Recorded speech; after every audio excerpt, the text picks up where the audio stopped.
Oh, okay.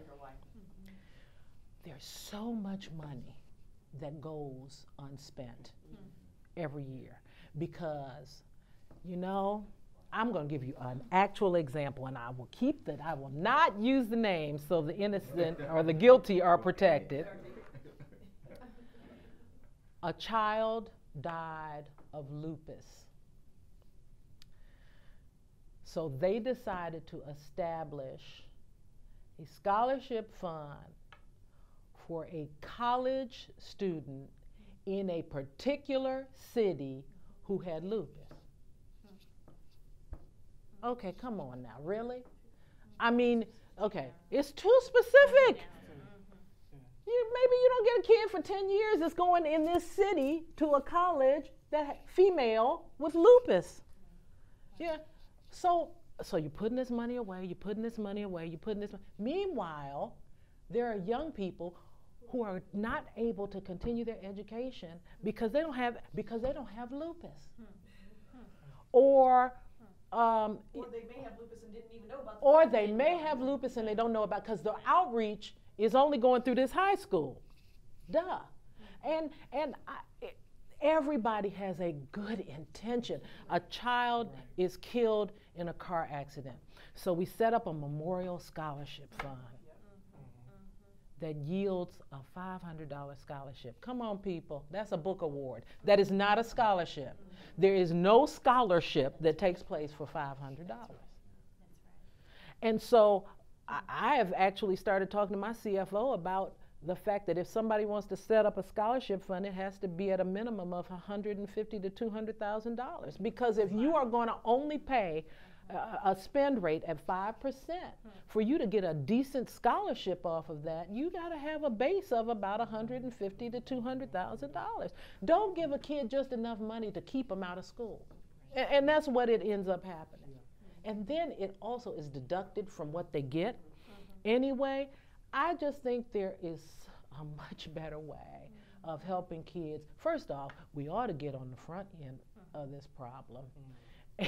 And figure out how we can make sure more kids actually can go to college because they are qualified to go, and we're not providing remedial math and English for freshmen. That they're really not freshmen. They're in their 13th year.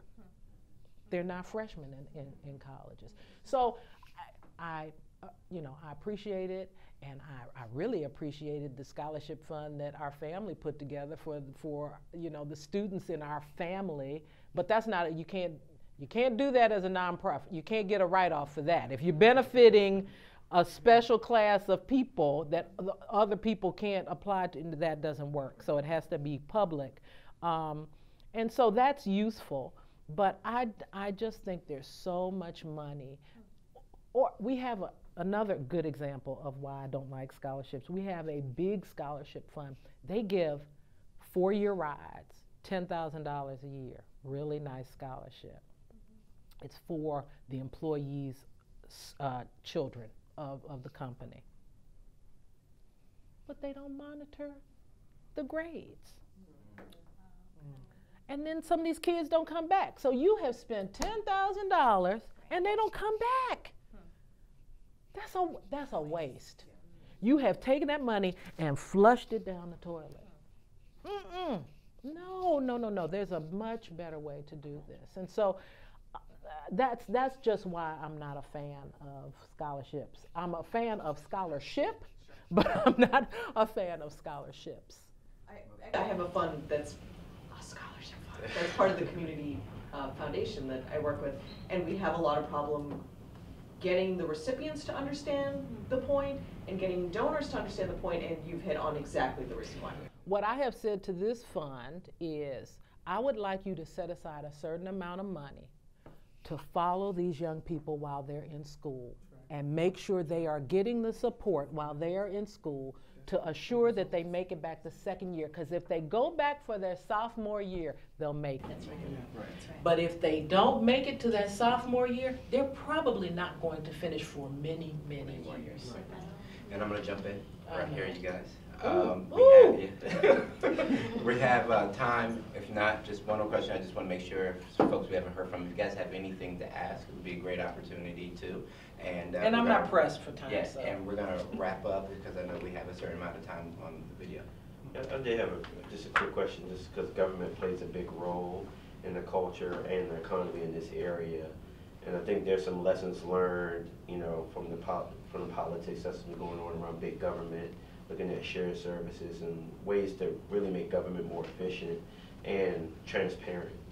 Do you see any synergies with the nonprofit world, being that it's, you know, saturated at this point, that can drive accountability and transparency? You know, well, nonprofits and the public sector are in cahoots, right? Because nonprofits contract with government, right? Because government doesn't really provide services. Government provides contract dollars to contract with the nonprofit sector or the private sector, depending on which, to deliver the service. Okay, I got it. The issue is that in determining what you're trying to solve, what you're trying to do, that needs to be a conversation of all parties involved, not an RFP or whatever the heck it's called in the government that says, come apply for this contract to provide services to foster kids or to provide transitional housing in some way. It's not about the transitional housing. It's about why they don't have housing in the first place. So what I think is that it's not just the nonprofit sector. It really is all three sectors. It's private, nonprofit, and public coming together. It is a three-leg stool and putting it all out there. And government still has the most money and still has an idea of what the issues are. I'm talking local, less federal, local, and what the issues are facing their community. So I think that it is the right position for government to drive the agenda, but you don't own the agenda. You help, and in partnership, you will get a much better outcome. But people have to be at the table when we're talking about how to create the solution. Not just, okay, we figured out what the solution needs to be. You philanthropists, come give us your money, and we'll fill out your little report in 12 months, and we'll tell you, we'll give you numbers, because that's all we give. We don't give impact. We don't give outcomes. We give numbers. And private sector, we need you to give us in-kind stuff and event sponsorships and maybe a little expertise here and there, but we really don't want to hear all your opinions. That's not the way you create partnerships, and it isn't very transparent when it comes to what we're trying to achieve. And I am a huge believer that no one sector will achieve what it is that what we must achieve in community. It has to be collaborative. And I'm thinking to myself, maybe government shouldn't drive it all the time, because sometimes government is too involved so that they can't see clearly. But then the nonprofit sector and the private sector have to have the guts to get out there and jump out there and say, okay, this is what we think needs to be done, and we don't care if government isn't at the table right now, because eventually they'll get on board once we show them, once we demonstrate that we actually can make a difference. And sometimes there's some benefit to having private sector or nonprofit sector drive the issue, particularly when it comes to policy, drive the issue and then have government jump on board.